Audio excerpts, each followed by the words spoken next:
ஆச்சி twin bed non veg pickles வழங்கும் மணி செய்திகள். இணைந்து வழங்குபவர்கள் அரசன் சோ.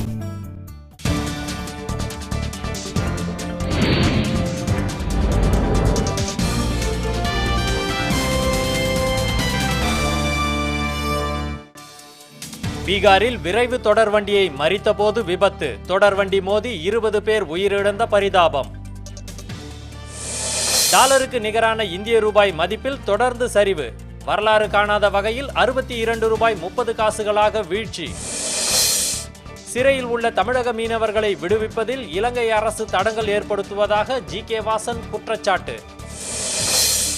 குஜராத்தில் பாஜகவுக்கு இஸ்லாமியர்களின் ஆதரவு இருப்பதாக மோடி கூறுவது பொய் என காங்கிரஸ் புகார். லண்டனில் சீக்கியர் தாக்கப்பட்ட விவகாரத்தில் பிரதமர் மன்மோகன் சிங் நடவடிக்கை எடுக்க பஞ்சாப் அரசு கோரிக்கை.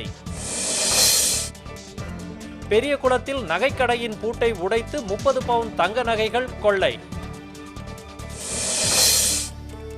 மதுவிலக்கை நடைமுறைப்படுத்த கோரி புதுக்கோட்டையில் தொண்டு அமைப்பின் சார்பில் கையெழுத்து இயக்கம். திருவள்ளூர் மாவட்டம் பெரியபாளையம் அருகே மதுக்கடை மேலாளரை தாக்கி 4 லட்சம் ரூபாய் பணம் கொள்ளை.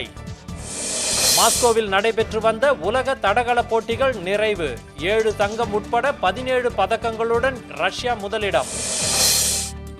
தடகள போட்டியில் இந்தியா சார்பில் பங்கேற்ற 15 வீரர்கள் எந்த பதக்கமும் வெல்லாமல் நாடு திரும்பியதால் அதிர்ச்சி.